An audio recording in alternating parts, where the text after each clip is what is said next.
Clara Whitmore pressed her trembling hand flat against her stomach and told herself she would not cry. Not here. Not in front of all of them. She was 24 years old, standing in the grandest ballroom in all of Albemarle County, Virginia, wearing a gown the color of winter ash, and somewhere behind her, a woman's voice cut clean through the music like a blade through silk. "Lord, I hope she gives him a son. Otherwise, what use is the girl really?" Clara did not turn around. She kept her chin level and her eyes forward, and breathed through it the way she had learned to breathe through every humiliation her family's ruin had brought down upon her slowly, quietly, without allowing a single crack to show on her face. She was now Mrs. Nathaniel Ashford. That was the name on the contract. That was the name she would carry from this night forward. And the man who had given it to her stood 20 feet away, speaking to a county magistrate about land records, not once looking in her direction. That was the beginning. And if Clara had known, truly known, what the next 12 months would cost her, she might have wept right there on the ballroom floor and saved herself the effort of pretending otherwise. But she didn't know. So she stood straight, smoothed her gloved hands against her gown, and carried herself across the summer warm room like a woman who had chosen this freely. She had not chosen it freely. 3 weeks before that night, Clara had been sitting at the small desk in her father's study in Richmond, adding columns of numbers that refused to come out right, no matter how many times she ran them. The Whitmore family had been declining for 7 years, slowly at first. Then, all at once, the way old estates tended to go, when pride outpaced income and bad harvests were followed by worse ones. Her father, Edmund Whitmore, had come to stand in the doorway with the particular expression he wore when he had news that required her to be very still and very obedient. Clara had looked up from the ledger, set down her pen, and waited. "There is an offer," Edmund said, "from Nathaniel Ashford." Clara knew the name. Everyone in Virginia knew the name. Ashford Hall sat on 1,200 acres of prime Albemarle County land. Its tobacco holdings some of the most productive in the state. Its owner, one of the most respected and least approachable men in the county. He was 33. He had never married. People said he was cold. People said he was just.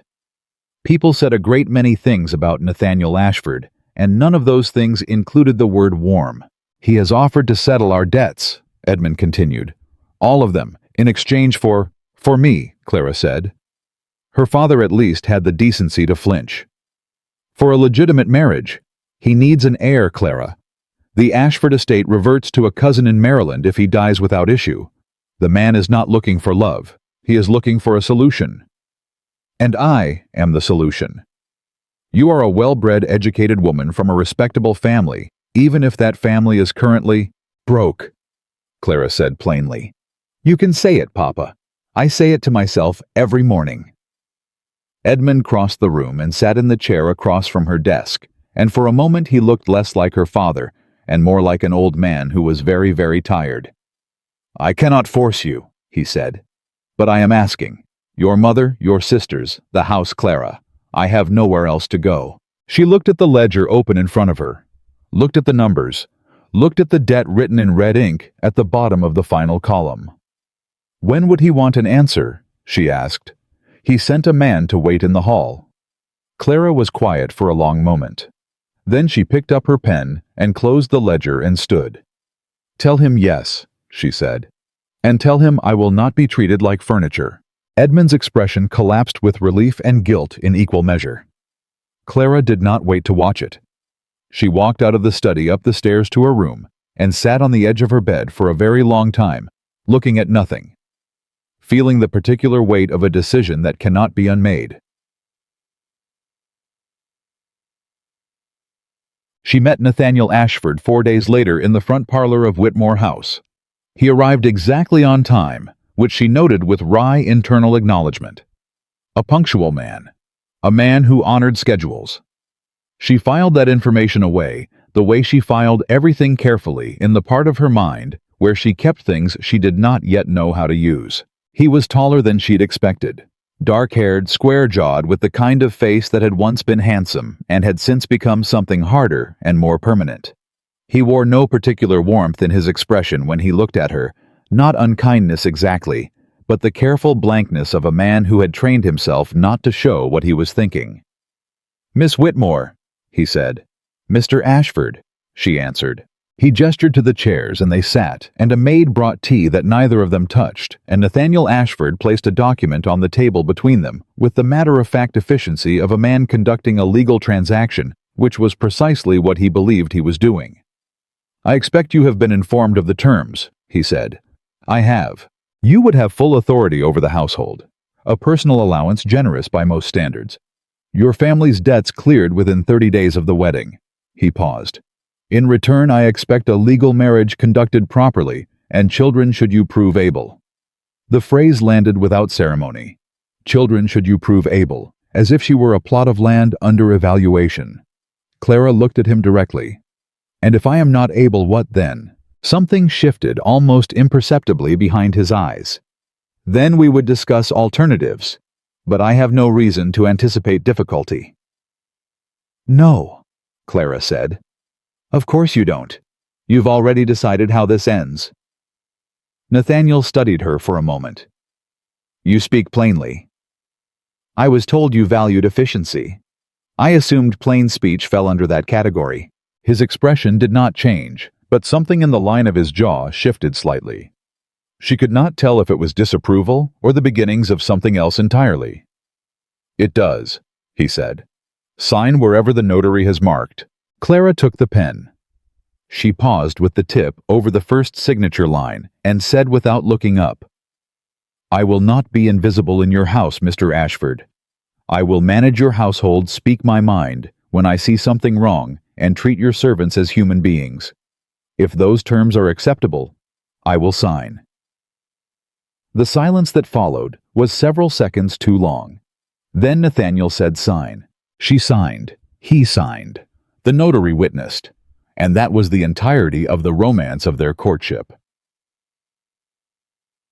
The wedding took place on a bright July morning, the heat already rising off the Virginia hills by 9 o'clock, the kind of summer morning that ought to have been joyful. The parlor of Ashford Hall had been arranged with flowers, white roses, and creeping honeysuckle at the direction of Mrs. Abigail Pemberton, the Ashford housekeeper who had taken one look at Clara Whitmore's quiet face and decided that someone in this transaction was going to make an effort. Clara wore her mother's altered ivory gown. It had been taken in at the waist and let out at the hem, and it fit well enough. She carried a small bundle of garden roses tied with linen ribbon because she had not wanted to arrive empty-handed, even if the occasion felt more like a sentencing than a celebration. Nathaniel stood at the front of the parlor in a coat that probably cost more than her father's entire remaining wardrobe. He watched her walk in with the same expression he had worn in the parlor 3 weeks ago, careful, controlled, revealing nothing. The minister was brief. The vows were spoken.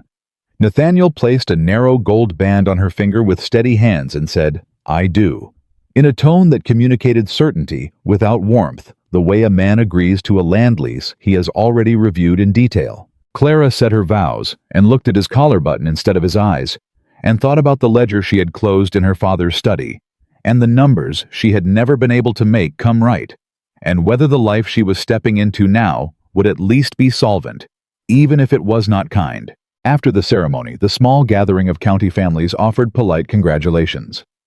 Clara stood beside Nathaniel and smiled and shook hands and received comments about the heat and the beauty of Ashford Hall and how lucky she was. Wasn't she? Such a fine estate, such a fine man, what a fortunate match. She kept smiling. She kept shaking hands. And when Nathaniel's aunt, a sharp-boned woman named Mrs. Cornelius Ashford, who had traveled from Charlottesville for the occasion, leaned close during the small reception and said just loudly enough for 4 or 5 nearby guests to hear, "Well, let us pray she is more productive than she looks."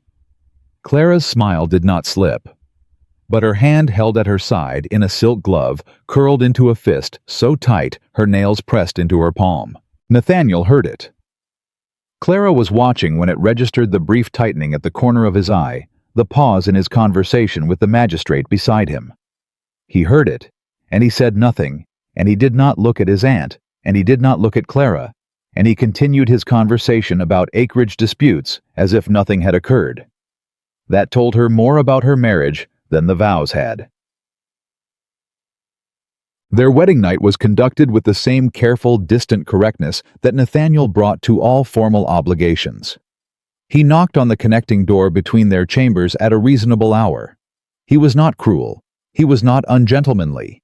He was entirely devastatingly polite, which Clara discovered was its own particular category of loneliness. Afterward, he stood and straightened his coat and said, "Good night, Mrs. Ashford," and passed back through the connecting door, and the latch clicked with a sound that seemed much too small for the size of what it was closing off. Clara lay still in the wide bed and looked at the ceiling of her new room, the plaster molding the candlelight shadows, the unfamiliar angles of a house that was not yet home, and might never be, and thought about the philosophy book sitting in her traveling bag that she had not yet unpacked.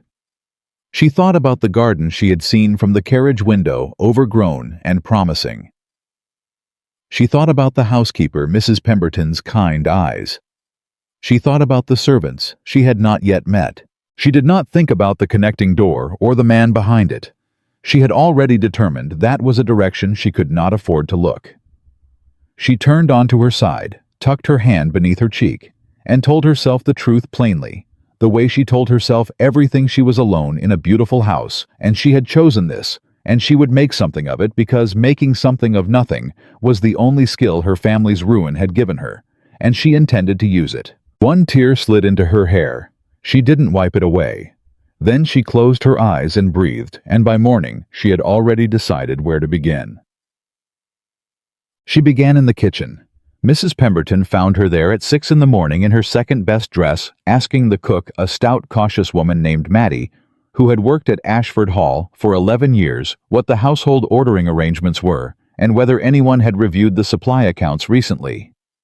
Mattie looked at her with the particular expression of a servant who has been burned before by fine ladies, who ask questions and then ignore the answers. "Mr. Ashford handles accounts himself, ma'am," Mattie said carefully. "I know," Clara said. "I am asking about the household accounts. The food, the linens, the firewood, the candles. Do you have an arrangement with a supplier?" "We do, ma'am. Same man 15 years. "And when did anyone last review whether his prices were still competitive?" Mattie blinked. "I couldn't say, ma'am." "Then let's find out," Clara said, and sat down at the kitchen table with the household ledger and got to work.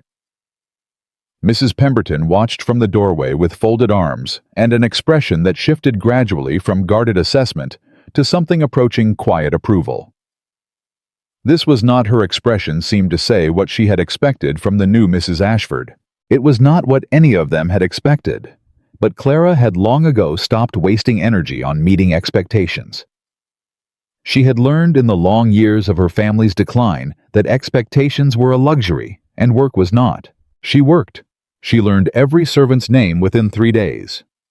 She learned their schedules, their complaints, their small loyalties and old grievances. She repaired 3 rooms that had been left cold and closed for years. She found a leak in the east wing ceiling and organized its repair before Nathaniel even knew it existed. She reopened the library and cataloged the books and began reading them in the evenings by the fire because it was the one room in Ashford Hall that felt in some faint and borrowed way like it might eventually feel like hers. And Nathaniel moved through all of it like a man passing through weather, aware of it distantly, not much affected. He sat across from her at dinner 3 nights a week when formality required it. He answered her direct questions with direct answers. He was not rude. He was not unkind. He was simply absent in the way that matters most present in the room and unreachable inside it. "The east parlor repairs are complete," she told him one evening over dinner. "I noticed," he said. "You should have consulted me before authorizing the expense." "I used household funds. It was a household matter." He looked up from his plate. "I didn't say you were wrong. I said you should have consulted me." Clara set down her fork. "And would you have moved quickly?" "The ceiling was actively leaking, Mr. Ashford. I made a decision that needed to be made." He regarded her for a moment. In that way he had the long measuring silence that she had begun to recognize as his version of a response. Then he went back to his food and said, "The work looks solid." Clara picked up her fork. "Thank you," she said. She kept her tone even enough that he could not tell if she meant it. She did mean it. She also meant the precise ache of having that be the longest personal exchange they'd had in 3 weeks. She ate her dinner and kept her back straight, and told herself she was fine. She was not entirely fine, but she was managing, and for Clara Whitmore Ashford managing had always been enough. Wande. It was on a Thursday evening in late August, nearly 6 weeks into their marriage, that the first thing happened, the first crack in the careful surface of their arrangement. She had fallen asleep in the library. She hadn't meant to. She'd been reading a volume of Scottish Enlightenment philosophy that she'd found shelved behind a set of legal commentaries, as if someone had been embarrassed to own it, and the fire had been warm, and the house very quiet, and the next thing she knew, she was waking to the sound of a door. She opened her eyes. Nathaniel was standing in the center of the library. He had clearly come in without knocking, the way a man enters a room he considers entirely his own, and had stopped short when he found it occupied. He was looking at her with an expression she had not seen on his face before, not his careful blankness, not his assessing magistrate's look, not his formal dinner courtesy. He was looking at her like a man who had walked into a room and found something unexpected there. She was aware suddenly of how she must appear, hair coming loose from its pins book, fallen to her lap, the firelight doing whatever it did to a woman's face when her guard was down, and her dreams had been quiet ones. "I apologize," he said. "I didn't know you were here." "It's your library," she answered, sitting up and reaching to pin her hair back. "It is." He still hadn't moved. "What are you reading?" She held up the spine toward the light. He came 2 steps closer to see it, and she watched something pass across his face when he recognized the title, surprise, and then something quieter underneath it. "That was my mother's," he said. Clara looked at the book in her hands. "I'm sorry. I didn't know. I can put it back." "No." The word came out with more weight than he'd intended, and he stopped, and then said more evenly, "No. She read it many times. The margins are full of her notes." Clara looked down and for the first time noticed the small, neat penciled annotations in the margins. A woman's handwriting. Careful considered with occasional underlinings and small exclamation points next to passages that had moved her. She ran her thumb along one margin gently. "She was a reader," Clara said. "She was." Nathaniel's voice had changed in a way she couldn't quite name. "She died when I was 22. She was the last person who—" He stopped, closed whatever he'd been about to open. "It has been a long time since anyone used this library." Clara looked up at him. He was looking at the fire, not at her, and in the firelight, he looked for just a moment, like a man who had been very alone for a very long time and had simply gotten so accustomed to it that he'd stopped registering it as loneliness. She didn't say anything. She understood perhaps better than he knew the particular exhaustion of a grief you'd stopped explaining. After a moment, he reached toward the armchair across from hers and paused. "Do you mind?" he asked. Clara blinked. In 6 weeks of marriage, he had never asked her that. Not once. He had told her and consulted her and assessed her, but he had not asked. "Of course not," she said. He sat. He did not speak again. Neither did she. The fire crackled, and Clara turned back to the book, and Nathaniel sat across from her with his long legs stretched toward the hearth and his hands loose in his lap. And they were quiet together for the first time, without formality between them. And it was the strangest and most unexpectedly peaceful 20 minutes of Clara Whitmore Ashford's marriage. When she finally rose to go to bed, he stood as well. Reflex, she suspected more than intention, and for a moment they were close enough that she could see the faint lines at the corners of his eyes, the set of his jaw. "Good night, Mr. Ashford," she said. "Good night, Mrs. Ashford," he answered. She walked out of the library. He stayed, and neither of them spoke of it the next morning, or any morning after. But something had shifted quiet and incremental, like the turn of a season you don't notice until the air is already different, and you realize the summer that felt permanent has begun without announcement to let go. She didn't speak of the library, neither did he, but something had moved between them that night quiet as smoke, and Clara felt it the next morning when Nathaniel passed her in the hallway on his way to his study, and paused just for a breath, just long enough to say, "Did you sleep well?" before continuing on. It was such a small thing. 4 words. She had heard 4-word sentences her entire life and felt nothing from them. But Nathaniel Ashford had never once asked after her sleep, and the question landed in her chest with a weight entirely disproportionate to its size. "Well enough," she answered. "And you?"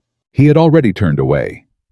"Fine," he said, and disappeared into his study, and the door closed, and Clara stood in the hallway a moment longer than necessary, one hand resting on the side table, not quite sure what to do with the warmth the question had left behind. She filed it away. She had learned to be careful with small warmths. They had a way of meaning nothing. The summer deepened.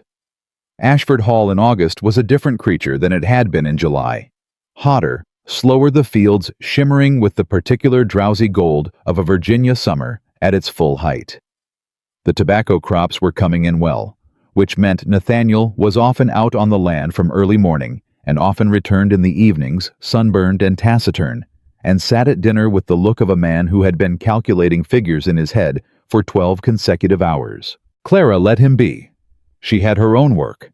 She had found in the 6 weeks since arriving at Ashford Hall that the estate had been run with great efficiency and almost no warmth, which was perhaps not surprising given its owner, but which had left a particular hollowness in the everyday life of the household. The servants worked well because they were afraid of falling short.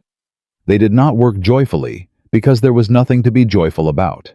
Clara changed that slowly, the way she changed everything without announcement, without making it a production, just by doing things differently and letting the difference accumulate. She started eating her breakfast in the kitchen on Tuesday mornings and listening to Maddie complain about the summer heat and the unreliable delivery schedule of the dry goods supplier. She learned that Thomas, the young stable hand, was saving money to visit his brother in North Carolina, and that he hadn't seen him in 4 years. She learned that Mrs. Pemberton's knees ached in the heat, and that she refused to mention it to anyone because she was afraid of being considered unfit for her position. "You are not unfit," Clara told her flatly one afternoon, handing her a jar of the salve she'd asked Maddie to prepare. "You are 63 years old, and you've managed this house for 20 years. Sit down when you need to sit. No one here will think less of you for it." Mrs. Pemberton took the jar with an expression that moved through surprise resistance, and finally, a kind of exhausted gratitude. Mr. Ashford doesn't notice whether you're sitting or standing," Clara said. "I do. Sit down, Abigail." The use of her given name made the older woman go still. Then, with a dignity that Clara found deeply moving, Mrs. Pemberton sat down on the hall bench, straightened her back, and said, "You're nothing like what I expected, ma'am." "What did you expect?" Mrs. Pemberton considered. "A woman who'd last 3 months and go home to her family." Clara looked at her steadily. "I don't have anywhere to go," she said. "And even if I did, I don't leave things half-finished." She said it without self-pity, the way she said most true things, and Mrs. Pemberton nodded slowly, as if something had been settled. It had. From that afternoon forward, Abigail Pemberton became the closest thing Clara had to an ally in that house, and in the months that followed, that alliance would prove worth more than either of them anticipated. The first real confrontation with Nathaniel happened on a Wednesday in late August over something that should have been minor and wasn't. Clara had been reviewing the household accounts. She had taken this on fully now, with Nathaniel's grudging consent, and had discovered that the household had been paying a premium on firewood deliveries for at least 3 years, charged by a supplier in town, who, as far as she could determine, had simply never been questioned about his rates. She found another supplier negotiated a fair contract, and informed the original supplier that his services would no longer be required. The original supplier, a man named Garvey, went directly to Nathaniel. She found out at dinner that evening when Nathaniel came in and sat down and said without preamble, "Garvey came to my office today." "I imagine he did," Clara said. "He said you terminated his contract without authorization." "I terminated a contract that was costing this household $30 a year more than it should have been. The new arrangement is documented. I can show you the numbers. The issue," Nathaniel said, his voice carefully level, "is not the numbers. The issue is that Garvey has supplied this estate for 15 years, and his father supplied it before him, and in Albemarle County, that kind of relationship costs $30 a year," Clara said. Nathaniel looked at her. "It is not only about money." "You're right," she said. "It's also about whether anyone in this household is permitted to make a sensible decision without a man coming to your office to complain about it." She set down her fork and looked at him directly. "I am not going to apologize, Mr. Ashford. I did the job I told you I would do. If you want someone who will sit in the parlor and manage nothing, you hired the wrong woman." The silence was longer than usual. Nathaniel's jaw was set in the particular way it got when he was managing something he hadn't expected to need managing. "I'm not asking you to apologize," he said finally. "Then what are you asking?" "I am asking you to consult me." "I tried," Clara said quietly. "3 weeks ago, about the kitchen supplier. You told me to handle it." He opened his mouth, closed it. The pause that followed was the kind that meant a man had realized he was wrong and was deciding what to do about it. "Handle it," he said. "But tell me afterward." "That is what I'm doing now," she said. They looked at each other across the dinner table for a moment, and then Nathaniel picked up his fork and Clara picked up hers, and neither of them said anything for the rest of the meal. But it was a different kind of silence than usual, not empty, but charged the way air feels before a summer storm. He did not, after that, question her household decisions. And she made a point always of telling him afterward. It was not exactly respect. It was something more complicated than that, and less comfortable, and neither of them named it. The second shift happened in September, and it was quieter than the first, which made it more dangerous. Clara had noticed in her cataloging of the Ashford Library that someone had been reading a particular set of legal commentaries fairly recently. The spines were flexible, the pages unmarked but handled. She'd assumed it was Nathaniel until she mentioned it in passing to Mrs. Pemberton, who shook her head. "That'd be Miss Eleanor's work most likely," Mrs. Pemberton said, before she passed. "His mother," Clara said. "She was a great reader, like I said. Interested in everything. Law, philosophy, even some natural science books she'd ordered from Philadelphia." Mrs. Pemberton paused. "Mr. Nathaniel used to sit with her in that library every evening. After she died, he closed it up. Didn't open it for 5 years. Clara thought about this for the rest of the day.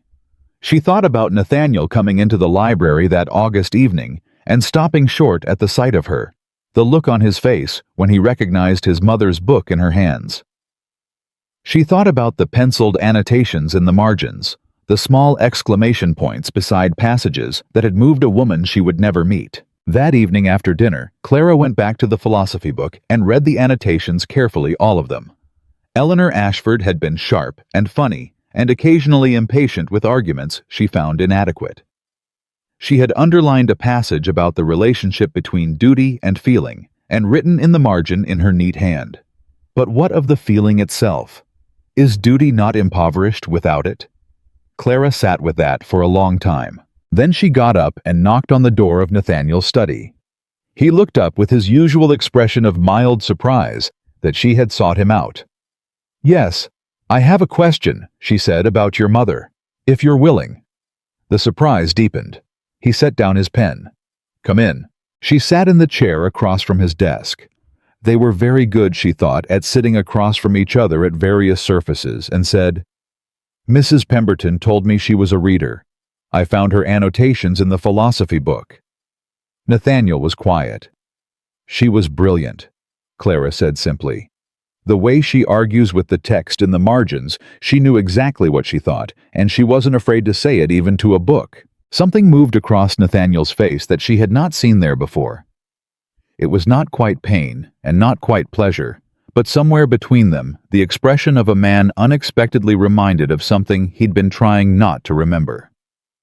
"She argued with everything," he said. "She would have argued with a stone wall if she thought it had a position worth contesting." Clara smiled before she could stop herself. "And Nathaniel." Nathaniel Ashford, who had not smiled at her once in 2 months of marriage, did something with the corner of his mouth that was not exactly a smile, but was the clear ancestor of one. "She would have liked you," he said. It came out sounding like it surprised him.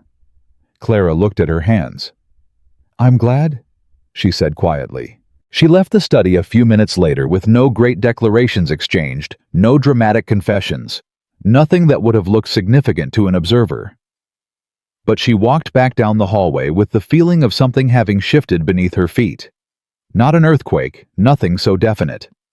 Just the faint, unmistakable sensation of ground that had been solid settling into a slightly different arrangement. She told herself it meant nothing.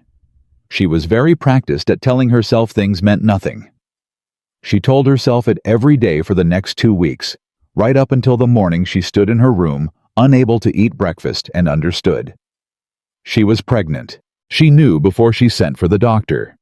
She knew the morning she couldn't finish her tea, the afternoon she fell asleep in the library chair, at 2 o'clock the evening the smell of Maddie's cooking made her stomach revolt so violently she had to excuse herself from the dinner table.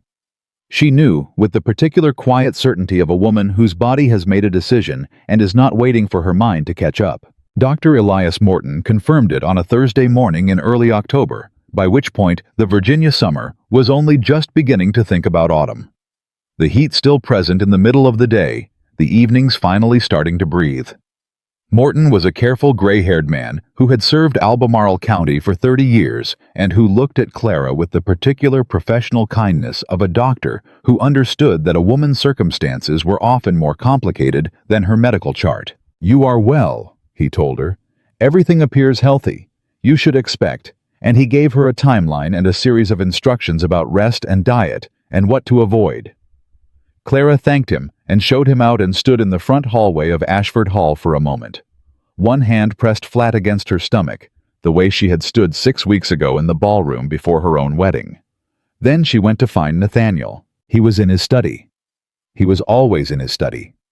She knocked and entered and stood across from his desk in the now familiar arrangement and said without preamble, "I am with child." Nathaniel went very still. It lasted only a second. Then he rose from his chair. She noticed that he stood reflex or respect, she couldn't tell, and said, "When did you—" "Dr. Morton was here this morning. He says everything is well." Nathaniel looked at her.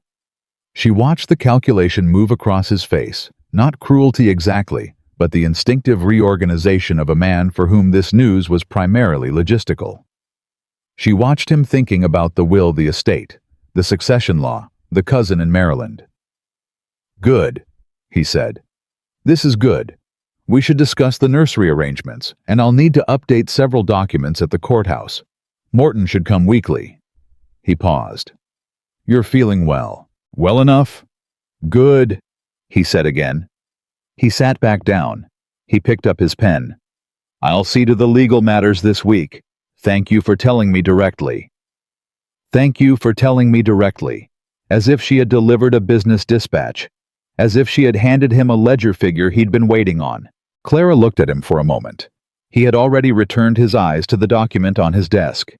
He was not trying to be cruel. She understood that now understood it with a clarity that somehow made it worse. He was not being careless because he didn't care about her. He was being careless because it had genuinely not occurred to him that there was more she might need from him in this moment than documentation. "The succession is secure," she said. He looked up. "Isn't that what you wanted to say?" Her voice was level. "The succession is secure. That is the good news. That is why this is good." The silence that followed was different from the others. Nathaniel was looking at her with an expression she couldn't read, somewhere between defensiveness and something raw underneath it. "Clara." "Good night, Mr. Ashford," she said and left. She walked down the hallway and up the stairs and into her room and sat on the edge of her bed and did not cry because she was too tired to cry and had been too tired for weeks, and because she had known walking into that study exactly what she would find. She had known, and she had hoped anyway, which was her own foolishness, and she would not compound it with tears. She pressed both hands to her stomach and sat very quietly for a long time. In the morning she got up and went back to work. Because that was what she did. It was the only thing some days that felt entirely like hers. The weeks that followed were a kind of managed survival that Clara had become expert at. Her body was changing in ways that were sometimes frightening and often exhausting, and she navigated them largely alone, relying on Mrs. Pemberton's quiet, practical knowledge and Dr. Morton's weekly visits and her own stubborn refusal to slow down more than necessary. Nathaniel arranged everything he said he would arrange. The nursery was assessed and approved for renovation. The documents were updated. Dr. Morton received his standing appointment. Every practical matter was handled with Nathaniel's characteristic efficiency, and every morning, Clara received a formal inquiry about her health, sometimes at breakfast, sometimes via Mrs. Pemberton, and responded with the same careful, civil adequacy. They were impeccably polite to each other. They were strangers with a legal arrangement and a child coming, and Clara was beginning to understand that this was simply how it was going to be, and that the evening in the library had been an anomaly, a crack in a surface that had since resealed itself.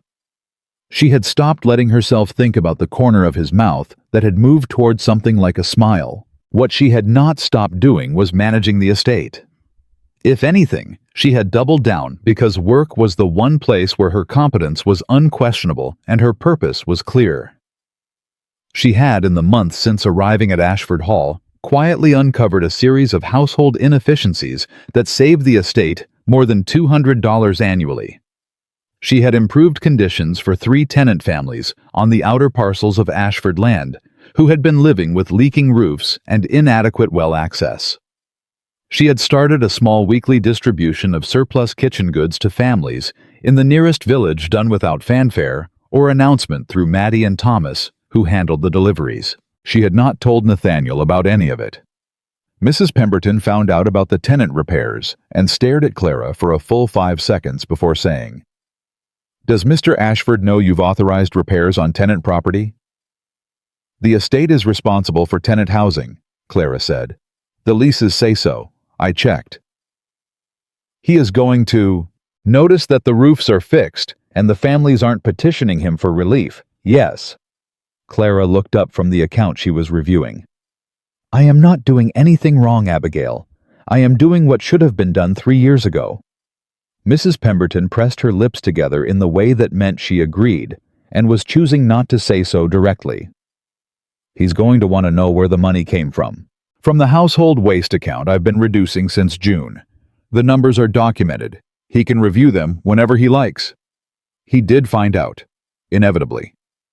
It was a Tuesday morning when Nathaniel appeared in the doorway of the small parlor where Clara had set up what she privately thought of as her office, because calling it that aloud would have started an argument she didn't have the energy for. "The Harmon family," he said, "on the eastern parcel. Their roof had been leaking for 2 seasons, Clara said without looking up from her work. "I authorized the repair in August.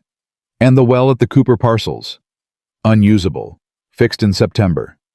Nathaniel was quiet for a moment. "You've been managing the tenant parcels." "Within my budget. Everything is documented. Clara." His voice had a tone in it she hadn't heard before. Not anger, not the magistrate's careful authority, but something that might have been genuine.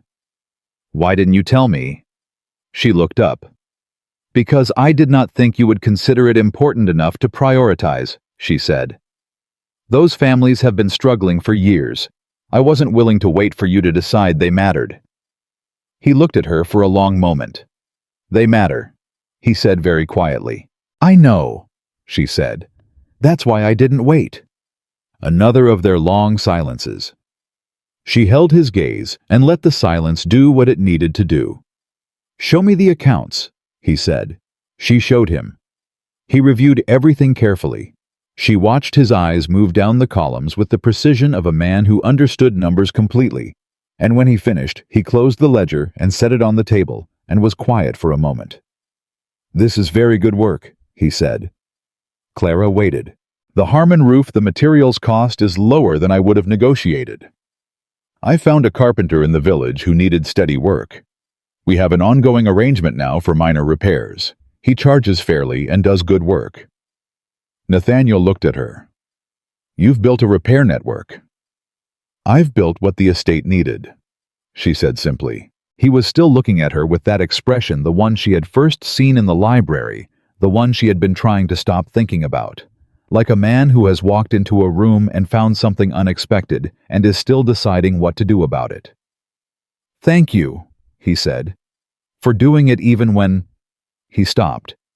"Even when you didn't ask me to," she finished, not unkindly. "Yes."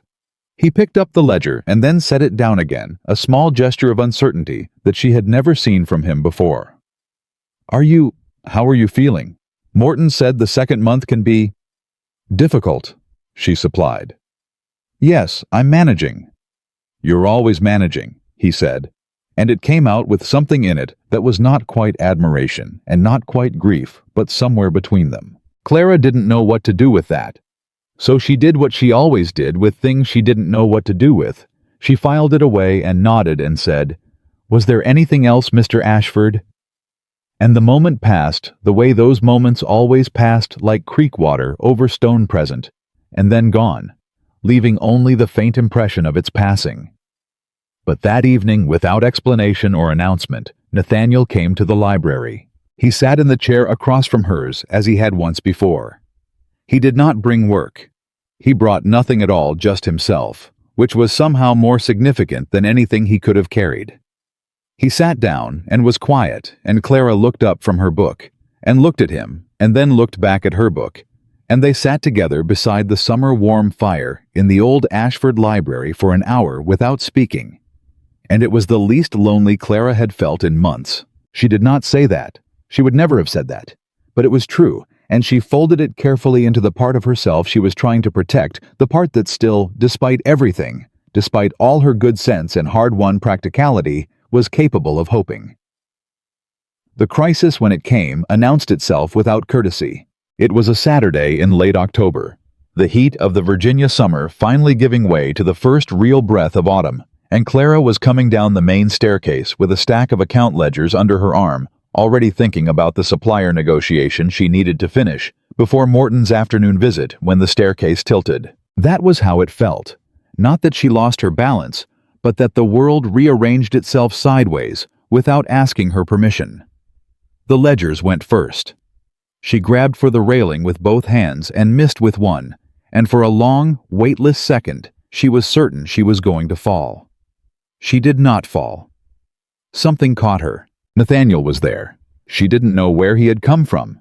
He must have been crossing the lower hall, and his arms were around her with a speed and force that suggested he had moved without thinking, pure reflex. No careful deliberation at all. He pulled her against him, and her hands found his coat, and for a moment they were both entirely still, both breathing too fast, both absorbing what had almost just happened. "Are you—" His voice was not controlled. That was what she noticed first before anything else. Nathaniel Ashford's voice was always controlled, always measured, always the voice of a man who had decided what he was going to say before he said it.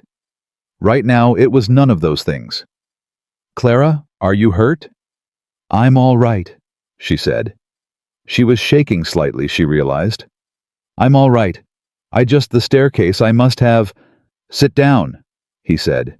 "I'm fine, Clara." Just her name. Just that, with everything he didn't know how to say underneath it. She sat down on the stair. He sat beside her, which she had not expected. She had expected him to step back to restore the careful distance to revert to his formal self. Instead, he sat next to her on the stair with his hand still at her back and said, "Morton is coming this afternoon. I know. I want him to examine you today, not just the usual visit. Nathaniel, please." The word was stripped of everything except what it was. Not a command, not a request from a man accustomed to being obeyed. Just please, quiet and unguarded and more honest than anything he had said to her since they signed the papers in her father's parlor. Clara looked at him. He was looking at her with something in his face that she was terrified to name, because if she named it wrong, if she hoped for what wasn't there, it would be worse than not hoping at all. "All right," she said. He exhaled. The hand at her back did not move. They sat on the staircase together in the late October morning, and somewhere in the house, Maddie was singing something low and sweet in the kitchen, and the sound drifted up through the quiet rooms of Ashford Hall, like proof that warmth could take root in the most unexpected places if given the smallest chance. Morton came that afternoon and said what Clara already suspected, that she was overtaxing herself, that her blood pressure was concerning, that she needed to rest more and carry less, that the estate accounts could wait. She listened to him with the patient expression of a woman who had heard reasonable advice before and found it difficult to take. Nathaniel listened too. He sat in the chair by the window of the parlor where Morton made his examination, and when Morton finished, Nathaniel looked at Clara with an expression that had moved past concern into something more complicated and said, "You heard him?" "I heard him." "The ledgers can be managed from a chair," she said firmly. "I am not going to simply stop thinking, Nathaniel. I am not built that way, and you know it." The use of his given name again, she had started doing it without noticing, and he had started not correcting it, and somewhere in that small change was something neither of them had formally acknowledged. "No," he said. "I know." A pause. "Then manage them from a chair. I'll have a writing desk brought to the east sitting room, and you will let Mrs. Pemberton take the stairs." She looked at him. "That is a compromise." "It is a compromise," he agreed, as if he were testing the word, finding it unfamiliar, but not unpleasant. "All right," she said. He nodded. He looked at her for a moment longer than he needed to.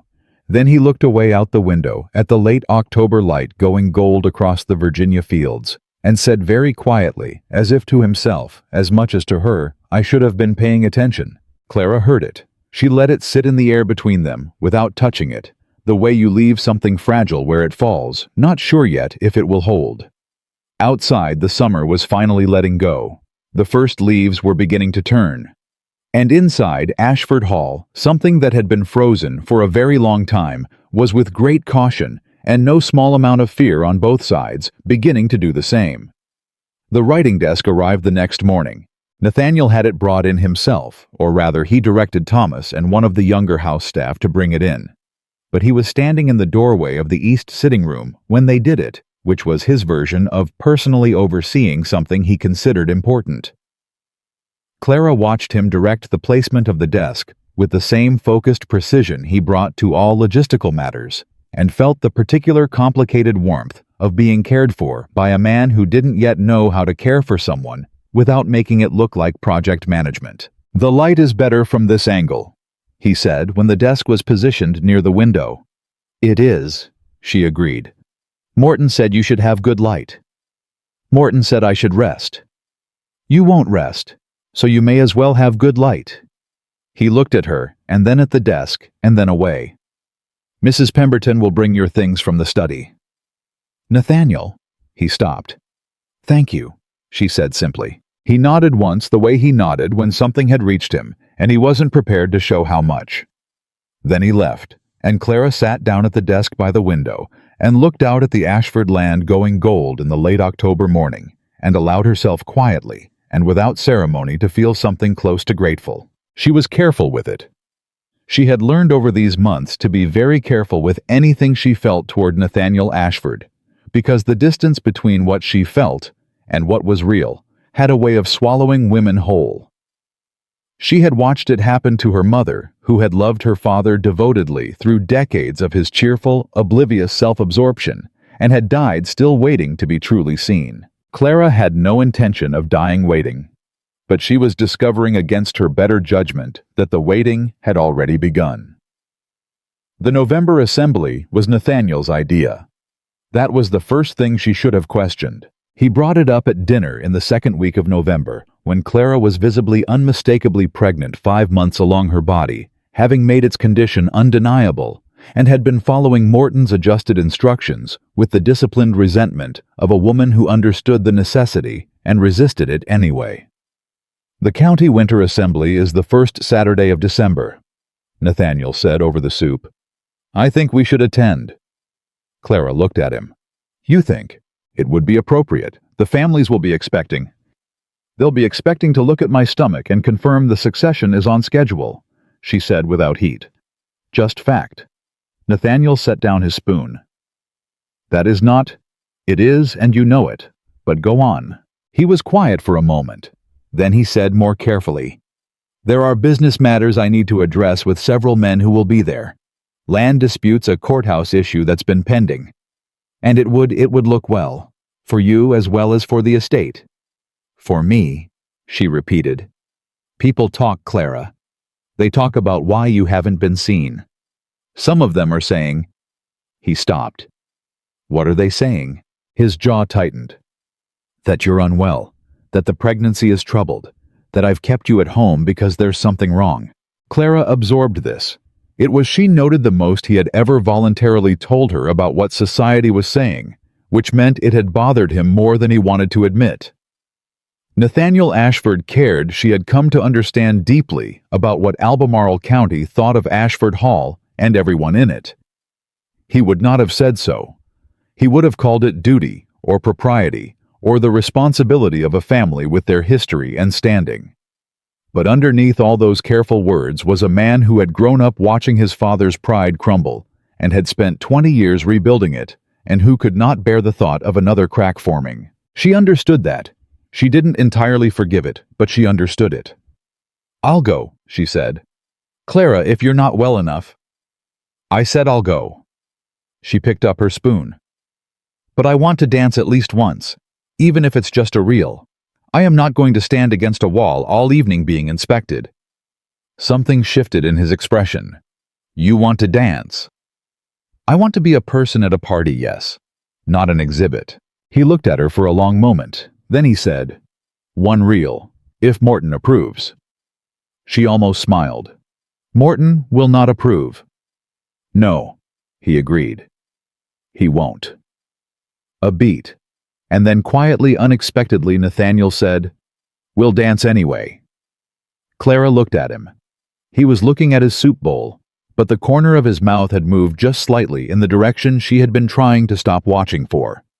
She looked back at her own soup and did not let herself smile, but it was a near thing. Morton did not approve of the assembly. He said so with the patient firmness of a doctor who had spent 30 years watching wealthy Virginians ignore his advice and had developed a professional acceptance of the fact. He told Clara to limit herself to 2 hours to sit more than she stood to eat before she went, and to leave the moment she felt unwell. Clara agreed to everything. She meant most of it. Mrs. Pemberton helped her dress on the night of the assembly in the green silk gown she'd had remade to accommodate her current shape. A good seamstress in town had done it without comment, which Clara appreciated, and pinned her hair with the ivory combs that had been her mother's, and stood back with the expression of a woman who was doing something that felt like sending a daughter into uncertain territory. "You don't have to smile the whole time," Mrs. Pemberton said. "I know. Smile when you mean it. Let your face rest when you don't. The ones who matter will understand, and the ones who don't matter." "Don't matter," Clara finished. "I know, Abigail." Mrs. Pemberton put her hands briefly on Clara's shoulders, a touch that was almost maternal, careful and warm, and said, "You're the best thing that's happened to this house in 10 years. Don't let any of them make you forget that tonight." Clara pressed the older woman's hand and didn't trust herself to speak. Nathaniel was waiting in the lower hall. He looked at her when she came down the stairs, looked properly the way he had once or twice before, when he hadn't quite managed to make it look accidental, and said nothing for a moment. "The green suits you," he said finally. It was such a small compliment, the kind of compliment a man offers a business associate's wife. But Nathaniel Ashford had never once commented on how she looked, and Clara felt the inadequate, embarrassing truth of how much even that much mattered. "Thank you," she said. He offered his arm. She took it. They walked out into the cold December night together, and for all the world, they looked like a married couple attending a party, which was technically true, and which described almost nothing important about what they actually were. The assembly was held at the Beaumont estate, which was larger than Ashford Hall, and had twice as many candles burning and 3 times as many opinions per square foot. The county families were all there, the Beaumonts, the Harrisons, the Coltons, the Mercer family, with their 4 daughters and their relentless matrimonial agenda. And they turned collectively when Nathaniel and Clara entered with the practiced nonchalance of people who had absolutely been waiting. Clara felt the stares like a physical thing. She kept her hand on Nathaniel's arm and her chin level and her expression pleasantly neutral, which she had perfected over years of being the daughter of a ruined family at functions where everyone knew and no one said. Mrs. Ashford. Margaret Beaumont, the hostess, swept toward them with the warm authority of a woman entirely at home in her own domain. She was in her 50s, handsome and sharper than she let on. "How wonderful that you've come. You look very well, my dear." "You're very kind," Clara said. "Nathaniel, there are several men who've been asking after you something about the Ridgeline property dispute. I couldn't follow it. You know how I am with land law." She smiled at Clara conspiratorially, woman to woman, and Clara understood she was being offered something, an ally, or at least a gesture. "Come, let me introduce Mrs. Ashford to the Horton ladies. They've been very curious." And like that, smoothly and efficiently, the hostess separated them. Nathaniel glanced at Clara with a look that asked without asking, and she gave a small composed nod that said she was fine, and he was absorbed into a cluster of men near the far door, and Clara was delivered to the Horton ladies, who were in fact very curious about every aspect of her condition and offered their opinions freely and frequently. She bore it well. She was good at bearing things well. An hour passed. The rooms were warm with summer heat trapped and multiplied by candles and bodies, and Clara had eaten before coming as Morton instructed, and she stood, and she sat, and she moved, and she smiled, and she answered questions about her health and the estate and her family in Richmond, and she was by external assessment entirely fine. But her back had begun to ache. Not badly, just a low, persistent pressure that had been building for the past 40 minutes, and that she was managing by standing very straight and shifting her weight and telling herself firmly that it was nothing, and that she was not going to be the woman who left a party early because of a backache. Nathaniel was still on the far side of the room. She could see him taller than most of the men around him, his dark coat distinguishable at a distance deep in what appeared to be a lengthy and serious conversation about land records. He had not looked over in some time. Clara moved toward a chair near the wall and sat. Breathed. The ache was worse sitting. She stood again slowly and felt the room sway slightly. Not the staircase again. Not now, not here. She pressed her hand to the wall behind her and breathed very deliberately and waited for the dizziness to pass. It did mostly. Enough. She was fine. She was absolutely fine, she told herself. Looking across the room for Nathaniel and finding him still deep in conversation, back half turned. She thought about crossing the room. She thought about interrupting him. She thought about the look on his aunt's face at the wedding when she'd made that comment about usefulness, and the way Nathaniel had said nothing, and the way Clara had stood straight and burned in silence. She didn't cross the room. Pride was a foolish thing to let kill you. She knew that even as she stood there deciding not to move. She would find Mrs. Beaumont. She would ask to sit somewhere quiet for a few minutes. She would be sensible. She turned and took 2 steps toward the doorway at the near end of the room, and the pain arrived. Not a backache. Something sharper, lower, different, the kind of pain that a woman 5 months pregnant knows in the deep, instinctive place that knows these things is not a backache. Clara stopped walking. She put both hands out and found nothing to hold. The music was a reel, lively and bright, and it continued for exactly 3 more beats. Then it stopped. Because Clara Whitmore Ashford's knees had gone, and she was on the floor of the Beaumont ballroom, and the sound of her going down had cut through the reel like a stone through water, and the room had gone silent all at once the way rooms do when something serious and unexpected has just happened in the middle of a party. She was aware of it. The silence, the crowd pulling back slightly, the rush of several people toward her.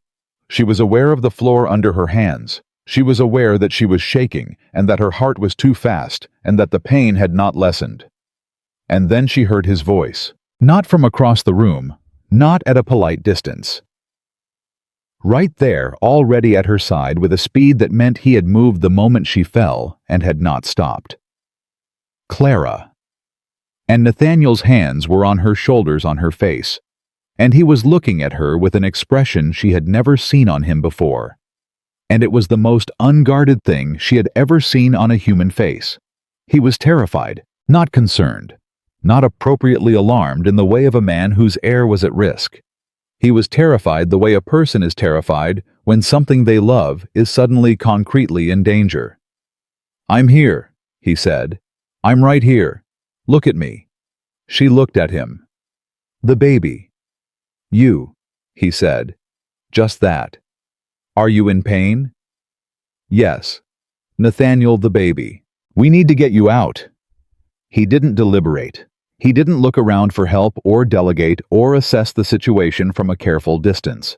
He gathered her up, all of her carefully, his arms sure and steady, and stood, and Clara felt the room around them, but couldn't make herself look at it, could only hold onto his coat and press her face against the lapel of his jacket and concentrate on breathing.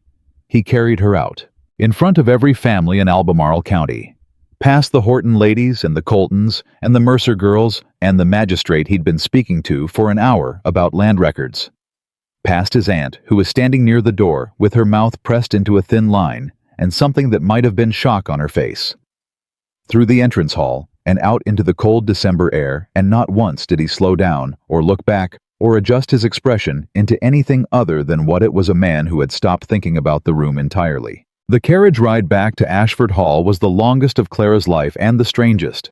Nathaniel held her against him the entire way, one arm around her shoulders and one hand covering hers where it rested on her stomach, and he did not speak much, and when he did, he said things like, "We're almost there," and "Morton will come tonight. I've sent Thomas," and "Just breathe all right, just keep breathing." She kept breathing. The pain had shifted, still present, but different, less sharp, more the exhausted aftermath of something than the crisis itself. She was frightened in a way she had not allowed herself to be since signing the papers in her father's study, the kind of fear that bypasses pride entirely and goes straight to the animal center of a person. "Nathaniel," she said against his coat, "I'm here." "If the baby—" "Don't," he said with a quiet force that surprised her. "Don't do that yet. Wait for Morton. I need to say it. In case." He was quiet for a moment. The carriage moved over the dark road. "Say it then," he said. She lifted her head and looked at him.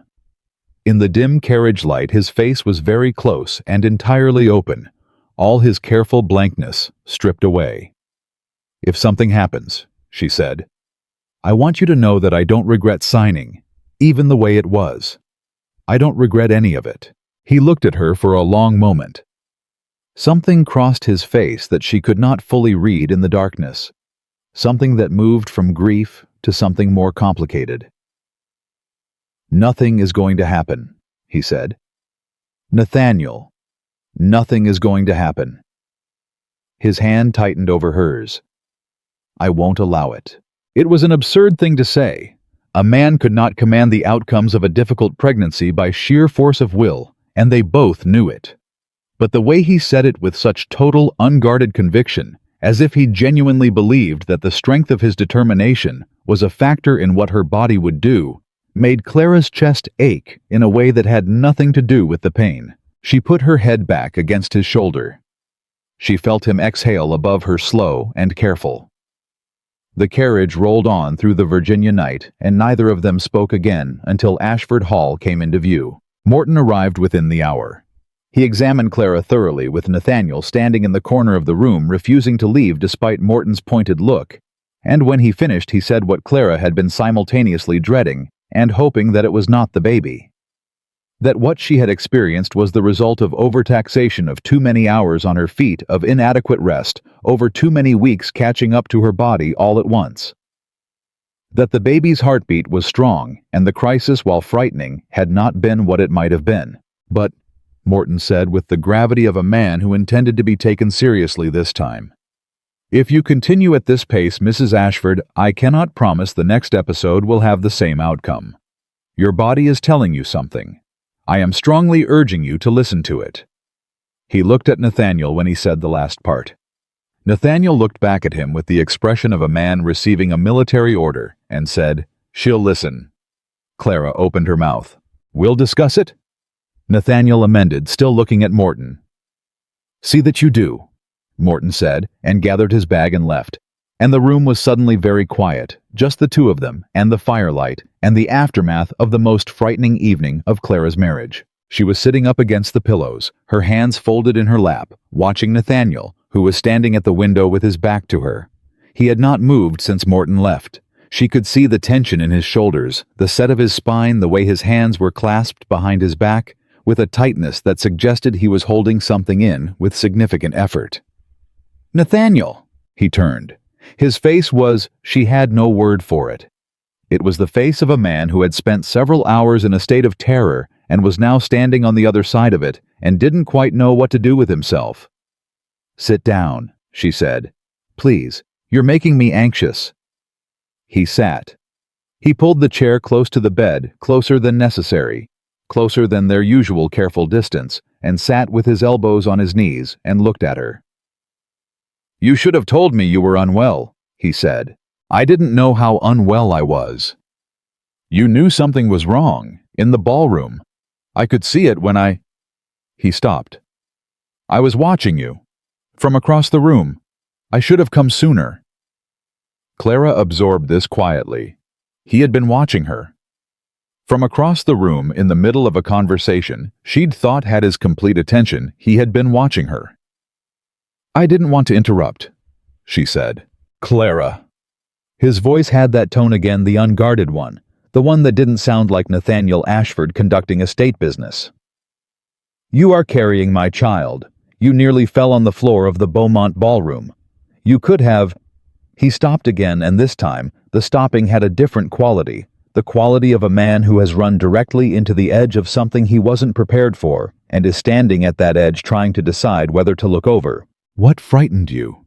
she asked quietly. It was a risk. She knew it was a risk. "The baby." He looked at her. The silence was very long. "You," he said. "Just that. Same as in the carriage, but different now. Not urgent and desperate, but deliberate. A chosen word. A word he had decided to say." Clara's hands tightened slightly in her lap. "Nathaniel, I don't know how to do this," he said with a bluntness that was unlike him and yet felt more honest than anything he'd said to her in 5 months of marriage. "I don't know how to. I was not raised for this. My father, after my mother died, he stopped and started again. I learned that caring for something meant losing it. I learned that love was a liability. I have spent my entire adult life making sure I never owed anyone that kind of debt." Clara was very still. "And then you came into my house," he said, "and you fixed the roof and learned the servants' names and fell asleep in my mother's chair, reading my mother's book. And I told myself it was efficiency. I told myself it was admirable management. I told myself—" His jaw tightened. "I told myself a great many things that were not true." The fire crackled. Outside, the Virginia night was cold and clear. "I don't need declarations," Clara said carefully. "I have not asked you for declarations. I know you haven't." He looked at her. "That's the part that—" He exhaled. "You have asked for nothing. You have done everything and asked for nothing, and I have. I gave you nothing, and you stayed, and you worked, and tonight you were on the floor of that room, and I—" He stopped. She waited. "I thought if she dies," he said very quietly, "I will have wasted every day I had with her." The silence that followed was the longest they had ever shared. Clara felt it in her chest like a physical weight, not unpleasant, but enormous, the size of something that had been small and careful for a long time, and had just been allowed to become its actual size. "I'm not going to die," she said. "No," he agreed. "You're not. I won't." He caught himself, and something that was almost a rueful expression crossed his face. "Morton has already told me I cannot command it." "Did he tell you that specifically?" "He implied it very strongly when I told him I needed his assurance." Clara looked at him for a moment. Then she said quietly, "You asked Morton for assurance." "Yes. For me, not for the baby." A pause. "For you." She looked down at her hands for a moment. Then she looked back up at him, at this man she had married like a business transaction, and lived beside like a carefully negotiated treaty, who had carried her out of a ballroom in front of everyone, and sat in a carriage with his hand over hers, and asked Morton for assurance for her. "Nathaniel," she said, "I need you to understand something." He waited. "I am not going anywhere," she said. "I am not a person who leaves things half-finished. I told Abigail that months ago, and it is still true. But I need—" She stopped, gathered herself, and continued, because she was a woman who said true things plainly, and she was not going to stop now. "I need to know that this goes both ways. I cannot keep—" Her voice was steady, but only just. "I cannot keep being the only one who stays." He looked at her for a long moment. Then he moved, and she had time to register surprise before his hand was over hers on the blanket, warm and deliberate. Not a reflex this time, not a carriage emergency, just a choice. "I'm not going anywhere either," he said. She looked at his hand on hers, at his face, at the firelight doing what firelight does to a man who has finally stopped pretending. "Prove it," she said softly. "Not tonight, just eventually. Prove it." "I intend to," he said. They sat in the room together for a long time after that, his hand on hers, the fire burning low, the Virginia night going on outside. Clara did not move away, and Nathaniel did not remove his hand, and nothing was resolved, and everything was different, and somewhere between those two true things, without announcement or ceremony, the marriage they had signed in her father's study became something else entirely. Neither of them named it, not yet. The naming would come later when they had both been a little braver. But the thing itself was already there, already real, already taking root in the space between two people who had spent 5 months learning each other against their will and had arrived somewhere in all that difficulty at the exact place they needed to be. Clara closed her eyes. Nathaniel stayed. The fire burned. The night was quiet. The baby moved once, gentle and certain, and Clara pressed Nathaniel's hand closer without thinking.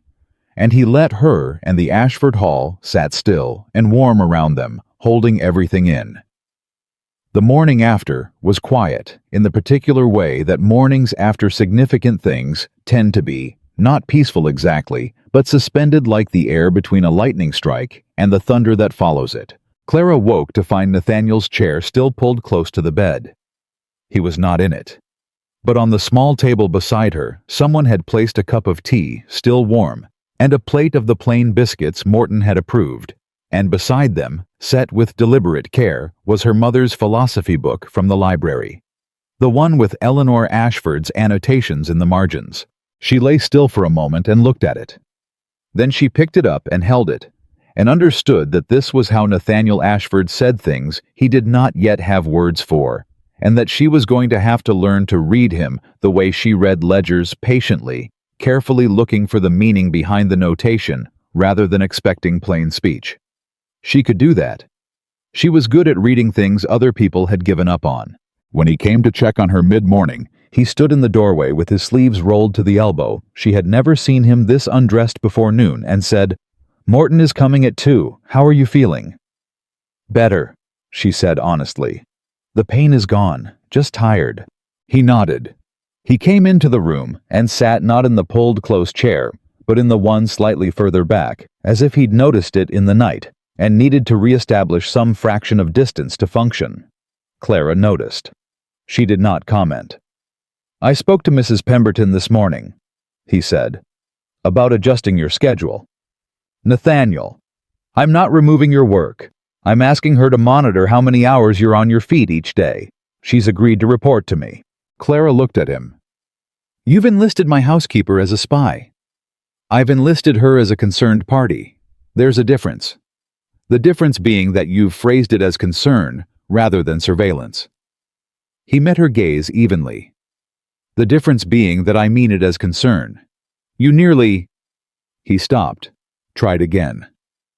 "I need to know you're being careful when I'm not in the room to see it." The "when I'm not in the room to see it" landed somewhere it wasn't supposed to, or perhaps exactly where it was supposed to, and Clara felt it settle in her chest with the quiet weight of a truth that was too new to touch directly. "All right," she said. "But if Abigail starts following me around with a chair, I reserve the right to object." Something crossed his face, not quite a smile, but the near ancestor of one that she was beginning to recognize. "Objection noted," he said. "I'll tell her to be subtle. She is constitutionally incapable of subtle." "I know," he said. "I'm counting on it."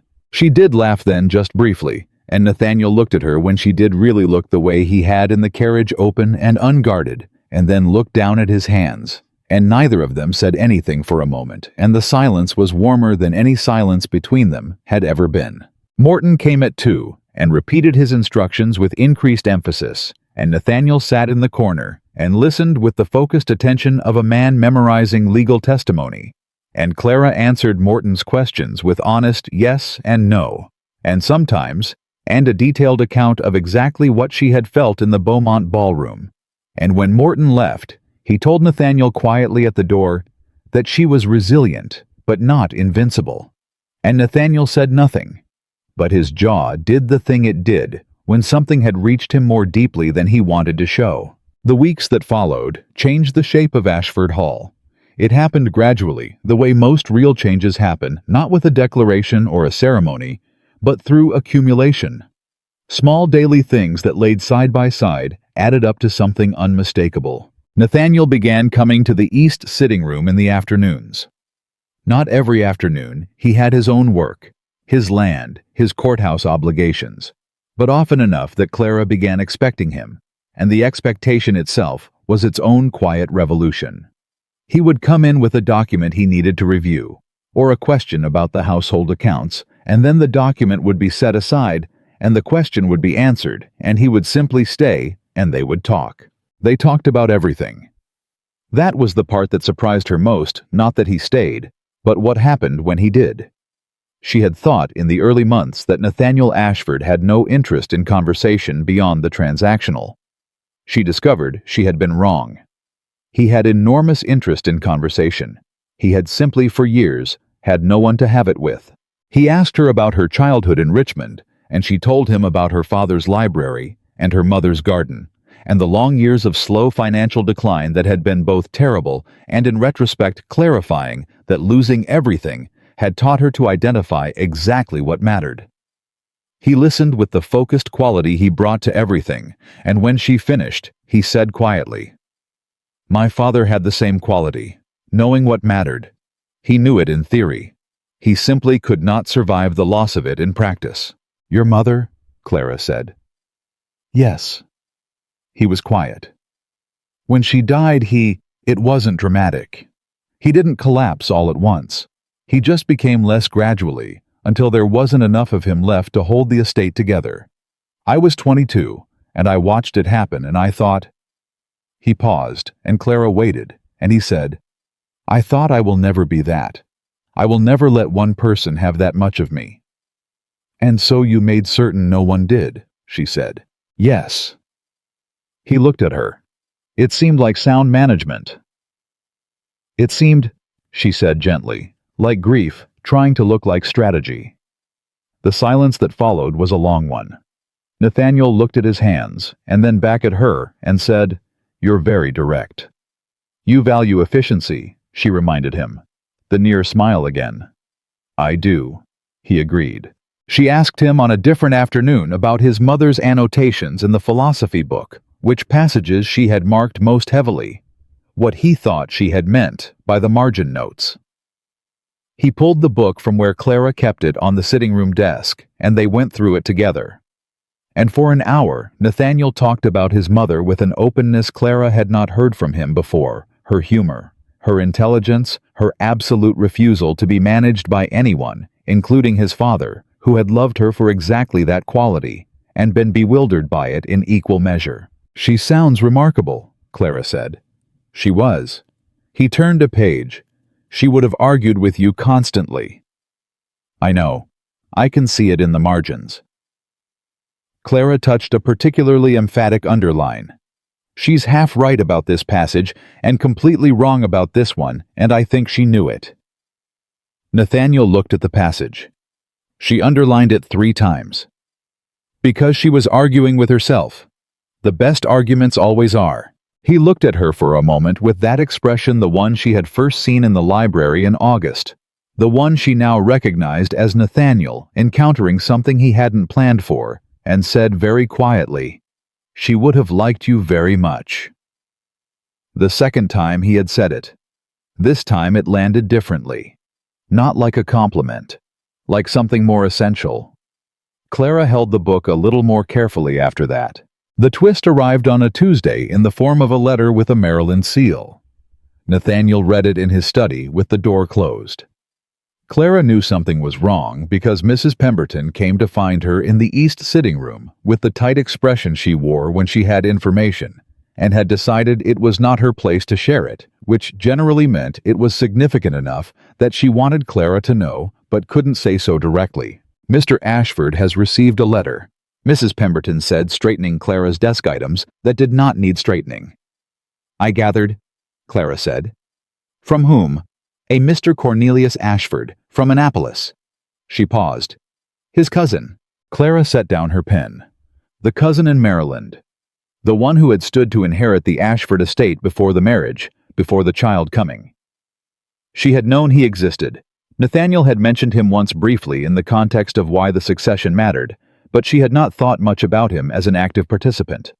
Apparently, he intended to be one. She found Nathaniel in the study, 20 minutes later, the letter on the desk before him and his hands clasped in front of him, in the way that meant he was managing something with effort. "The Maryland cousin," she said from the doorway. He looked up. He didn't ask how she knew. "Come in." She came in and sat. He pushed the letter toward her. She read it. It was not a threatening letter exactly.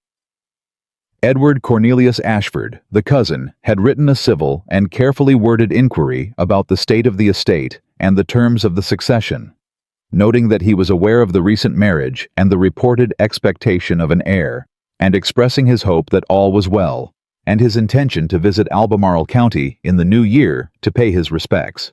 Pay his respects. The phrase that meant something entirely different in the context of a man who had expected to inherit and had recently learned he would not. "He's coming to assess the situation," Clara said. "Yes?" "He wants to determine whether the heir is real and the marriage is legitimate, and whether there's any basis for a legal challenge." Nathaniel looked at her. "You read it faster than I expected.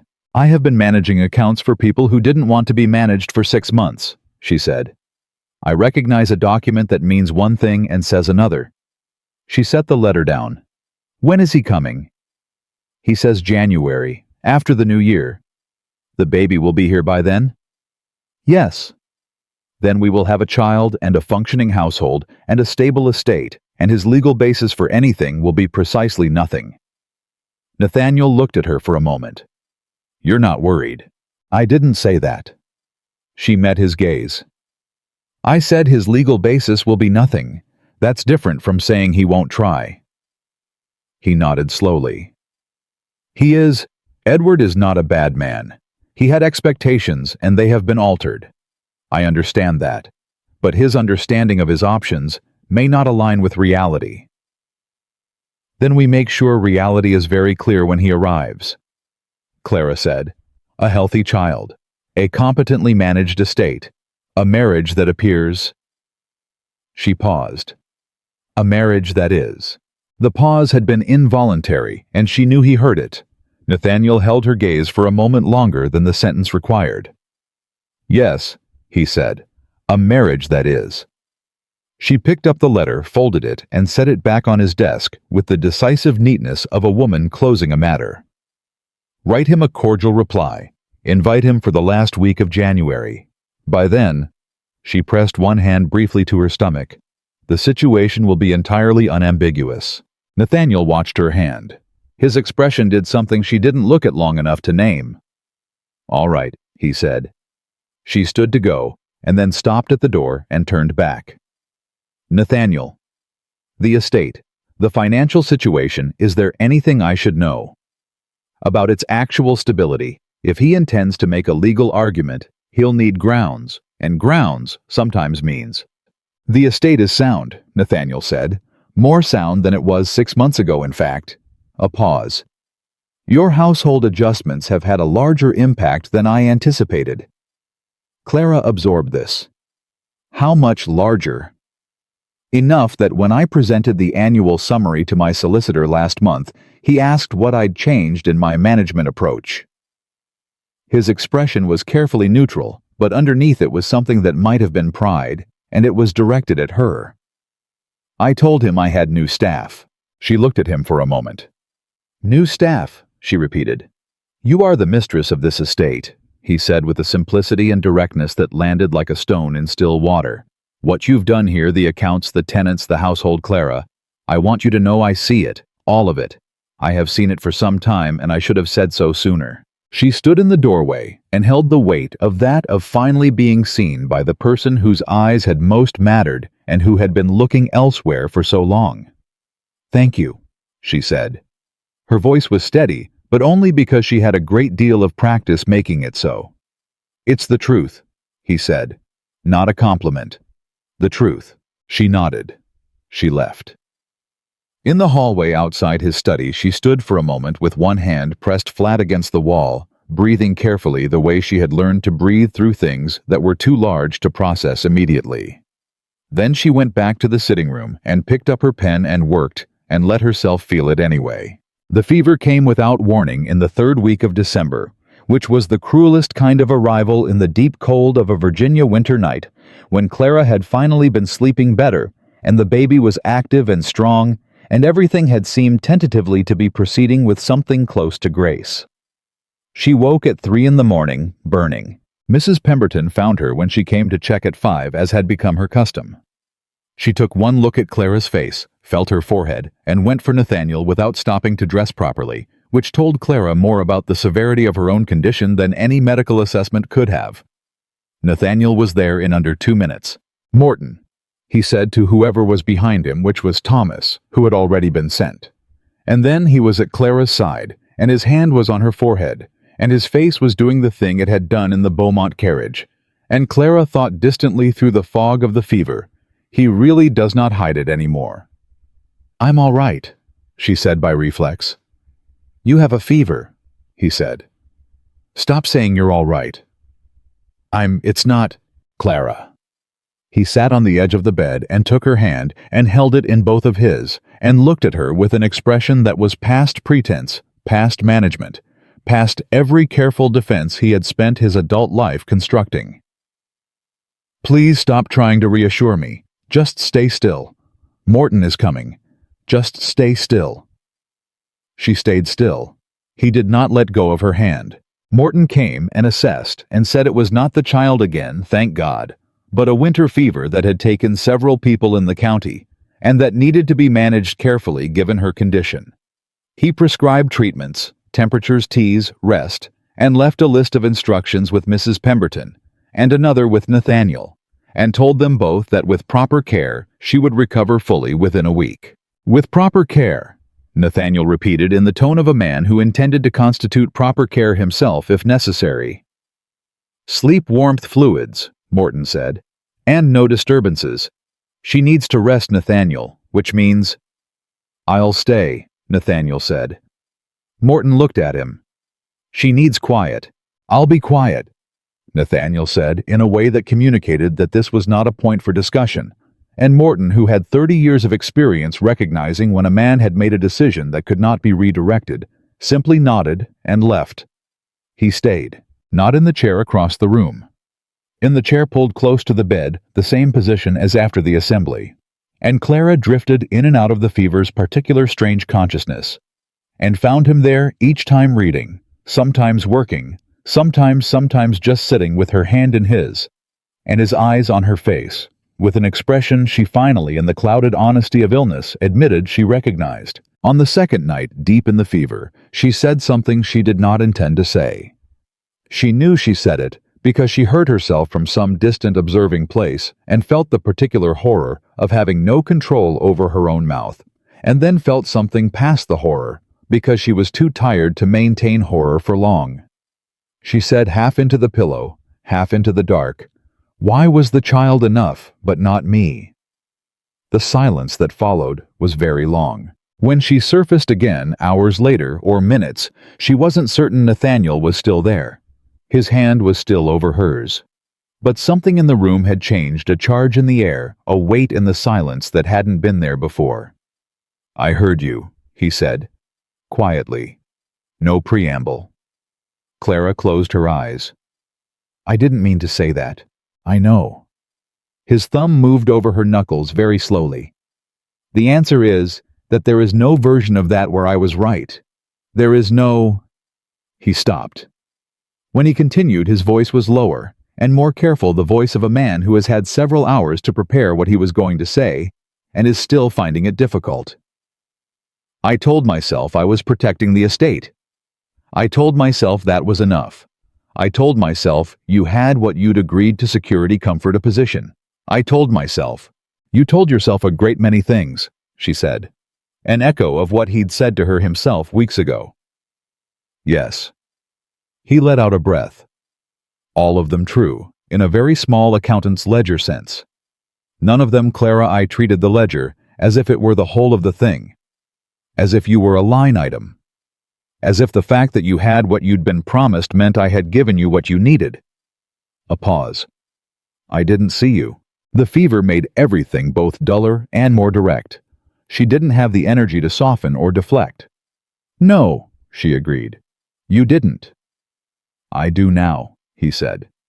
She opened her eyes. In the low firelight, he was very close and very serious and entirely present in a way that she had spent months aching for without letting herself know she was aching. "I know," she said.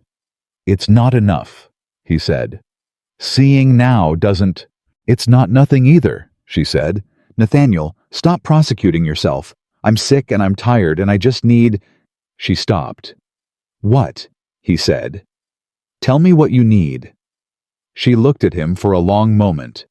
Then she said very quietly, "Just stay. That's what I need. Just stay." "I'm not going anywhere," he said. "I know," she said again. "That's why I can sleep." She slept. He stayed. On the fourth morning, the fever broke the way fevers do not, with drama, but with a quiet draining away like floodwater receding from a field.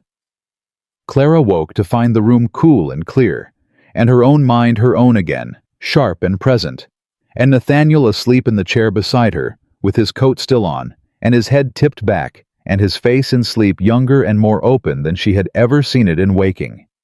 She looked at him for a long time. Then she reached out, and very gently, with one finger, touched the back of his hand, where it rested on the arm of the chair. He woke immediately, a man trained by loss to sleep lightly, and looked at her, and the relief that crossed his face when he found her lucid and clear-eyed was so total and unguarded that Clara felt her throat tighten. "The fever's gone," she said. "Yes." His voice was rough from the chair and the short sleep and something else she didn't name. "You stayed all night." "4 nights," he said. She absorbed this. "You slept in that chair for 4 nights. It's a comfortable chair." "It is not a comfortable chair." "No," he agreed. "It really isn't." She laughed just briefly, and he looked at her with the expression she had stopped trying to categorize because it was too large for any single word, and she saw in that moment the full shape of where they had arrived. Not at the end of something. At the beginning of something. The beginning of a marriage that had been a contract and was becoming by degrees and difficulty, and the relentless accumulation of small, honest moments, something true. Morton came and declared her recovered and the baby thriving, and said he would see her in a week, and Nathaniel walked him out, and Clara listened to their voices in the hallway. Morton's professional warmth, Nathaniel's controlled gratitude, and felt for the first time in months the particular deep quiet of a woman who is exactly where she is supposed to be. When Nathaniel came back into the room, he stood by the door for a moment. "Mrs. Pemberton wants to bring you breakfast. Tell her yes. She also wants to tell you about a supply issue with the linen account that she thinks requires your attention." Clara raised an eyebrow. "And what do you think?"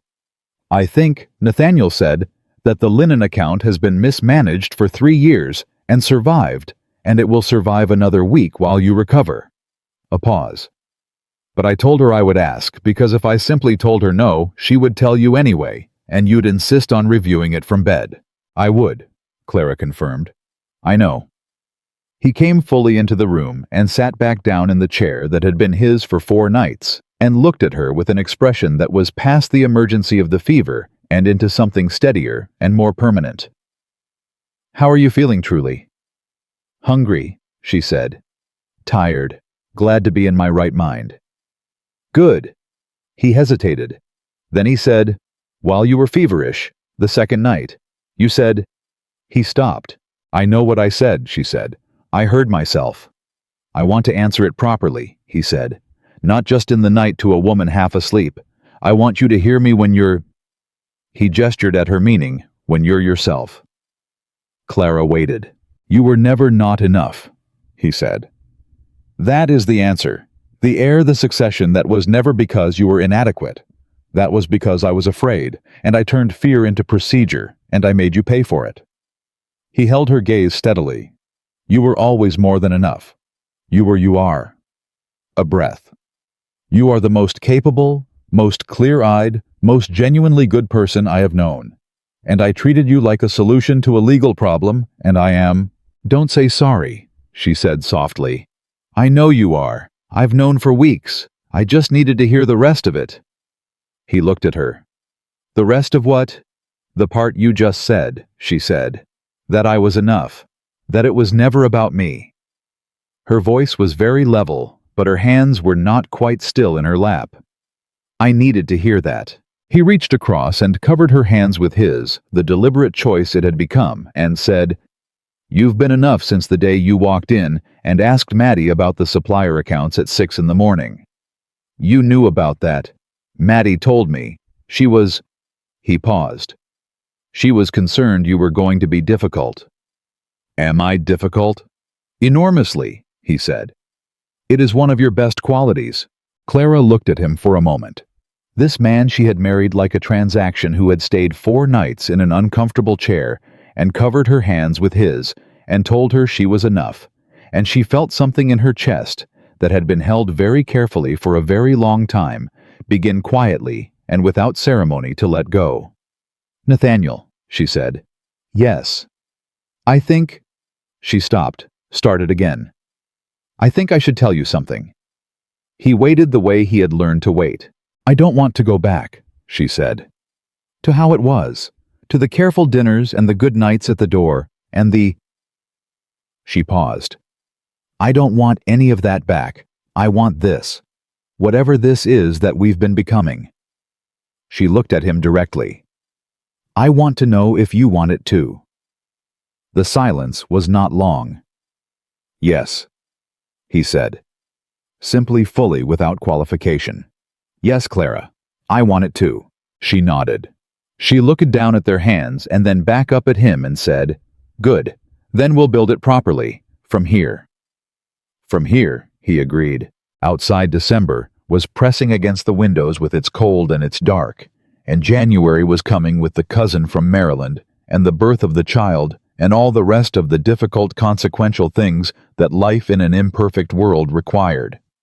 But inside the room, in the warmth that Nathaniel had kept burning all 4 nights, something that had been waiting through all those months of careful distance and managed civility and slowly accumulated honesty had finally fully arrived. It wasn't perfect.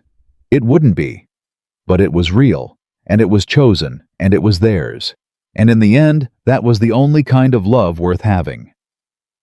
January arrived the way difficult things often do, without asking permission and ahead of schedule. The cousin from Maryland came first. Edward Cornelius Ashford arrived at Ashford Hall on a Thursday morning in the 2nd week of January, 3 days earlier than his letter had indicated, which Clara suspected was deliberate. A man testing the household's readiness. A man hoping to find something off balance, something unprepared, something that would give him the foothold he needed. He found Clara at the writing desk in the east sitting room, reviewing the quarterly household accounts, her back straight and her mind entirely her own. The fever was 3 weeks behind her.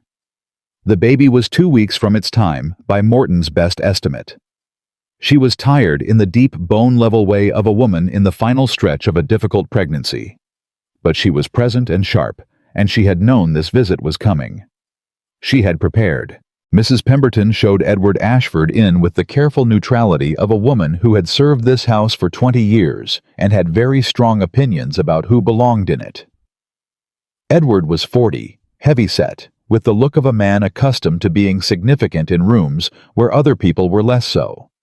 He took in the sitting room, the accounts on the desk, Clara's composed face, and the very visible evidence of the child coming, and rearranged his expression from assessment into something that tried to be warmth. "Mrs. Ashford," he said, "forgive the early arrival. The roads from Annapolis were better than anticipated." "Mr. Ashford," Clara said, "please sit. Mrs. Pemberton, would you tell my husband his cousin has arrived?" My husband landed without emphasis and with complete naturalness because it was true, and because Clara had spent 6 months becoming very good at saying true things as if they required no particular effort. Edward sat. He looked at her with the focused attention of a man conducting an evaluation. "You look well," he said. "I had heard there were reports of some difficulty at the Beaumont Assembly." "A brief episode," Clara said. "Resolved. The baby and I are both in excellent health, as Dr. Morton will confirm. He visits weekly." "Excellent." A pause. "And Nathaniel, he is well." "He is very well."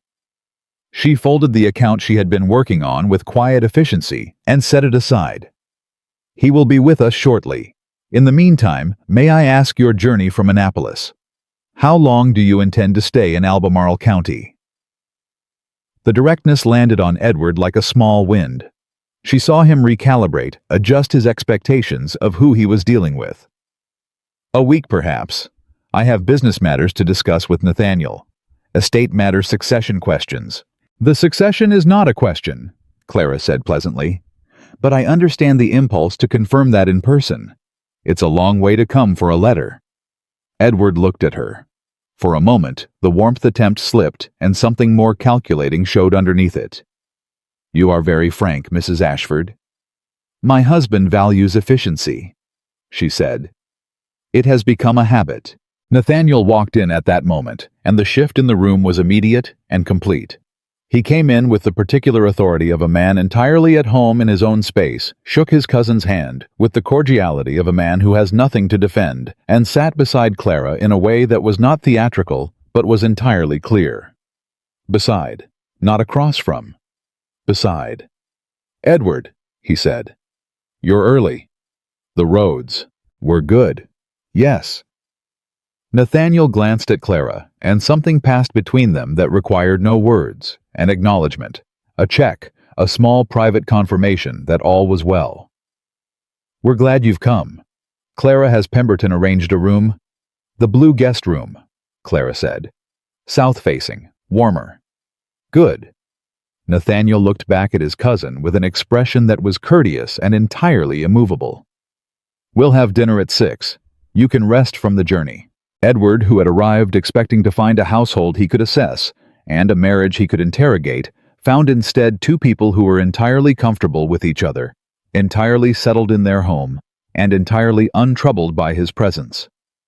It was, Clara reflected, perhaps the most effective greeting they could have offered, and neither of them had planned it. It had simply become true, and truth, she had learned, was its own best argument. The week of Edward's visit was a careful, quiet chess game conducted entirely through civility. He asked questions at dinner about the estate's finances. Nathaniel answered them with transparent confidence, and once on the 3rd evening glanced at Clara and said, "My wife reviewed the supply arrangements last quarter. The household savings have been considerable." In a tone that invited no further inquiry, because it made perfectly clear that the estate was not only secure but thriving, and that its mistress was very much a functional and central part of why. Edward looked at Clara when Nathaniel said it. She met his gaze and said nothing because nothing needed to be said. On the 5th day, Edward asked Nathaniel to walk with him privately, which Mrs. Pemberton reported to Clara with the tight face of a woman who had overheard more than she intended and was choosing silence. Clara told her not to worry, and meant it mostly, and went back to her accounts and did not think about it with the focused determination of a woman who has learned that worrying about things outside her control is a luxury she cannot afford. Nathaniel came to find her an hour later. He sat down across the desk, not across the room, across the desk close, and said he wanted to know if the marriage was real. Clara set down her pen. "What did you tell him?" Nathaniel looked at her steadily. "I told him that my wife has managed this estate more ably than anyone in its history, that she is carrying my child, that she has my complete regard, and that the nature of my marriage is not a subject for external review." A pause. "I may have been slightly less diplomatic than that." "How slightly?" "I told him to go home to Maryland," Nathaniel said. "After dinner." Clara absorbed this. "You ended the visit 2 days early." "I ended the visit when it had served its purpose." His expression was even and entirely certain. He had his confirmation. The estate is sound, the succession is established, and the mistress of this house is not a woman he should underestimate. He understood all of that. There was nothing remaining to discuss. She looked at him. "You defended me. I stated facts," he said. But the look on his face was not the look of a man stating facts. It was the look of a man who had drawn a line and was entirely at peace with where he'd drawn it. "Thank you," she said. "Stop thanking me," he said, not unkindly. "It is what a husband does." She held his gaze for a moment. "Is it?" she said quietly. "Because for several months of this marriage, it was not what this husband did." He did not look away. "No," he said. "It wasn't. That was a failure I intend to spend a considerable amount of time correcting." "A considerable amount," she repeated. "I have a long memory for debts," he said, "and this one matters more than most." Edward Ashford left the following morning, polite to the last and somewhat diminished, as people often are when they arrive expecting to find disorder and encounter its opposite. Clara saw him off at the door with Mrs. Pemberton at her shoulder, and watched the carriage roll down the Ashford drive, and felt the particular clean satisfaction of a battle won without having to raise her voice. Then she went inside and sat down because her back ached, and the baby had been pressing on something uncomfortable since breakfast, and she was very, very tired. 3 days later, the baby decided it was time. It did not ask her opinion on the timing, which she found characteristic. The pains began in the early morning hours of a cold January night, quiet at first, and then less quiet, and then not quiet at all. And by the time she woke Nathaniel, the situation had progressed further than she had realized. "It's time," she said from the doorway of the connecting room, which she had opened for the first time in months. He was awake before the sentence was finished, that light sleep of his trained by years of loss, and on his feet, before she could say anything else. "Morton," he said, "Thomas has already gone. Mrs. Pemberton is... Are you all right?" He was in front of her now, both hands on her shoulders, looking at her face with the focused intensity of a man taking inventory. "I'm..." A contraction arrived and she stopped talking and focused on the breathing Morton had described, and Nathaniel's hands tightened on her shoulders, and he said nothing, only stayed present, which was exactly what she needed. When it passed, she said, "I'm all right. It started." "Come," he said, and walked her back to her room with one arm around her and the other at her hand.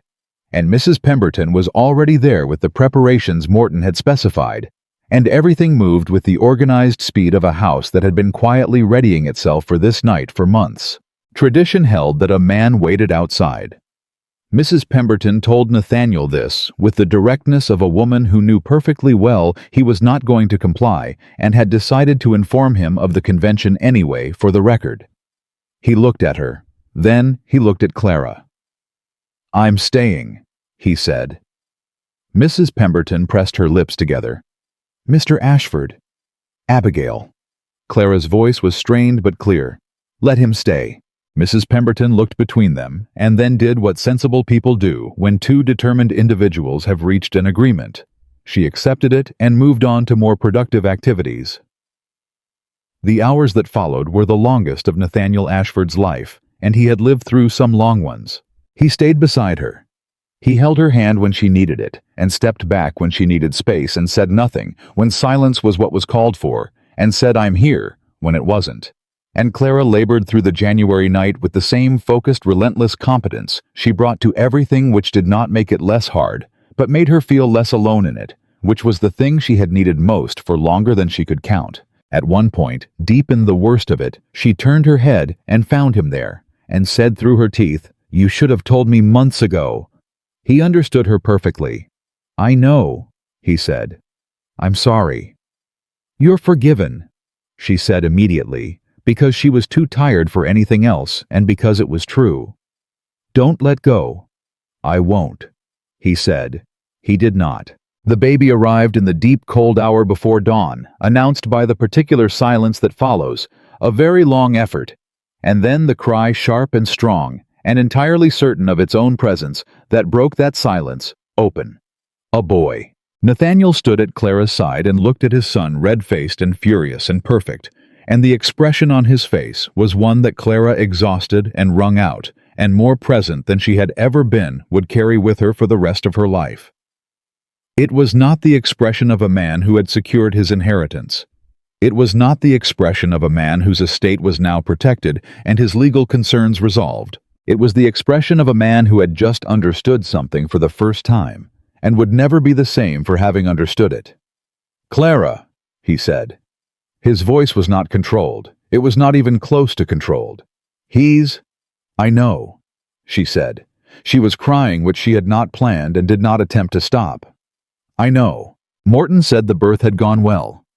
He said it with the cautious relief of a man who had been afraid, which told Clara that it had been more dangerous than he had let on, and she filed that away for later when she had energy to think about it. Right now, she had only enough for this: the weight in her arms, the warmth, the impossible reality of another person who had not existed yesterday and was entirely real today. Nathaniel had not sat down.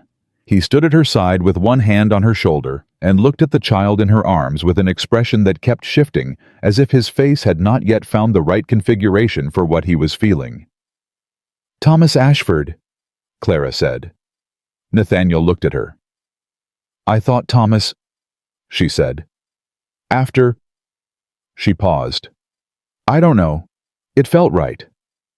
"It's right," he said immediately. Then, "After who?" "After no one specific," she said. "Just because it's a name that suits a person who is himself. Not a name for an heir, a name for a boy." She looked up at him. "Unless you want to name him for your father." "No," Nathaniel said with a quiet certainty. "Thomas." "Yes." He looked at the baby. "Hello, Thomas," he said very quietly, as if practicing. The baby did not respond to this, being primarily occupied with existing, but Nathaniel didn't seem to require a response. He just stood there looking at his son, and Clara watched his face and understood that she was witnessing something she had not been sure she would ever see: Nathaniel Ashford unmade and remade in the span of a single night, the last of his careful defenses finally irreversibly down. And then the complication arrived. It came quietly, the way the worst things often do. Morton's expression changed while he was attending to Clara in the aftermath, and he spoke quietly to Mrs. Pemberton, and Mrs. Pemberton went very still, and Clara felt something shift in the room before anyone said a word to her directly. "Morton," she said. He looked at her. She had always appreciated that he did not try to manage her with indirection. "There's some bleeding," he said. "More than I would like. I need you to stay very still and do exactly as I say." Nathaniel heard it. She felt his hand tighten on her shoulder. "How serious?" Nathaniel said, and his voice was the flattest, most stripped-down version of itself she had ever heard a man who had taken everything else out of his voice to make room for the question. "I don't know yet," Morton said. "I need to work. Everyone who is not essential, step back." Mrs. Pemberton took Thomas with the practiced steadiness of a woman who understood that right now the baby being safe was the thing she could contribute to, and Nathaniel did not step back. Morton looked at him. "She needs me here," Nathaniel said. Morton looked at Clara. Clara looked at Nathaniel and said, "Stay." He stayed. What followed was a concentrated, frightening stretch of time in which Morton worked, and Nathaniel held Clara's hand with both of his, and did not speak, because there was nothing useful to say, and he had, by this point in their marriage, learned the difference between words that helped and silence that held. Clara lay still and breathed and looked at the ceiling and thought with the particular clarity of a person who is genuinely frightened and has no energy left for pretending otherwise that she was not finished. She was not finished with the accounts and the tenant families and the library and the philosophy book with its penciled margins. She was not finished learning to read Nathaniel Ashford's silences. She was not finished watching Thomas become whoever Thomas was going to be. She was not finished with any of it, and she intended to say so to whatever in the universe was currently making decisions about her future. "I'm not leaving," she said aloud. To the ceiling, to Nathaniel, to no one in particular. Nathaniel's hands tightened. "No," he said. "You're not. I have the linen account to finish," she said. She was lightheaded, and it was making her honest in ways she might not otherwise have permitted. "And the Harmon family needs a new well cover before spring, and I haven't finished the annotations in your mother's book." A breath. "And I have not, Nathaniel. I haven't said it yet. Properly. I keep not saying it because I was afraid to, and I think—" Another breath. "I think if I don't say it now, I am going to be very annoyed with myself." "Clara, I love you," she said. "I have been loving you since approximately October, and I have been extremely inconvenienced by it, and I would very much like the opportunity to continue being inconvenienced by it for a long time." The silence was absolute. Then Nathaniel said in a voice she had never heard from him, wrecked and whole, at the same time the voice of a man at the exact limit of what he could hold, "You are not leaving. Do you understand me? You are not leaving because I have loved you since the morning I found you asleep in my mother's chair, reading her book, and I was too much of a coward to know it, and I will not. Clara, I will not let you leave when I have only just figured out how to stay." Morton, to his eternal professional credit, said nothing about any of this. The bleeding slowed. Then it stopped. Morton sat back and exhaled, and said with the measured relief of a man who has learned not to celebrate too early, and has decided this occasion warrants it anyway, "She'll be all right." Nathaniel did not say anything. He brought Clara's hand to his mouth and held it there, and Clara felt his exhale against her knuckles, shaky deep, the breath of a man setting down something very heavy, and she closed her fingers around his and held on. "I told you I wasn't leaving," she said. "Yes," he said against her hand. "You're the most stubborn woman in Virginia." "Albemarle County at minimum," she agreed. He laughed. It was not a large laugh or a polished one. It was the laugh of a man who hasn't laughed like that in years and has forgotten how much space it takes up. Clara heard it and felt something in her chest that had been wound tight for months, for years, maybe finally completely release. Thomas Ashford was healthy and loud and entirely opinionated, which anyone who knew his parents would have found unsurprising. He had Clara's eyes and Nathaniel's jaw, and a personality that announced itself with great clarity from the first hours of his life, and both of his parents looked at him with the particular helpless devotion of people who had not known they were capable of it until it arrived. The Maryland cousin wrote a congratulatory letter when word reached Annapolis. Clara read it, noted its genuine warmth alongside its resignation, and felt nothing but a mild and uncomplicated goodwill toward a man who had come to assess a threat and found instead a family, because that was what they had become. Not all at once, not without cost, not without the long, difficult accumulation of months of carefully managed distance and slow, stubborn honesty, but completely genuinely without qualification. In the weeks that followed, Ashford Hall changed the way places change when the people inside them finally stop holding back from each other. Fires burned in rooms that had been cold. Laughter reached the kitchen from the library. Thomas slept in the nursery directly connected to both their rooms, and on the nights when he was restless, Clara woke to find Nathaniel already up, already walking the small circuit of the nursery with the baby against his chest, and the particular focused calm of a man who has discovered late that this is something he is willing to do completely. She would stand in the doorway and watch him. He always knew she was there. He would look up, and they would look at each other across the small, warm room, and nothing needed to be said, because everything that mattered had already been said, and everything that hadn't could wait, because they had time. They had time. The linen account got finished. The Harmon well cover was installed before the spring thaw. The philosophy book lived on the library table between two chairs pulled close together, and on the evenings when Thomas was settled and the house was quiet, Nathaniel and Clara sat beside the fire and read it together, passage by passage, his mother's annotations, and Clara's new ones in the margins beside them, 2 different hands and 2 different inks, a conversation across years between women who would have argued beautifully and agreed on the things that mattered. What they had was not the marriage Clara had imagined as a girl, the kind that arrived whole and warm and uncomplicated. It was better than that. It was the kind that had been built in the hardest possible way through a contract and a fever, and a ballroom floor, and 4 nights in an uncomfortable chair, and a confession made to a ceiling in the worst hour of a January night. It was earned, it was chosen, it was real, and Clara Whitmore Ashford, who had walked into a marriage like a woman walking into a prison, and found instead, after everything a home Clara knew, with the same plain certainty with which she knew all true things, that this was enough, more than enough. This was exactly what love was supposed to look like when 2 people were finally brave enough to stop pretending it wasn't there.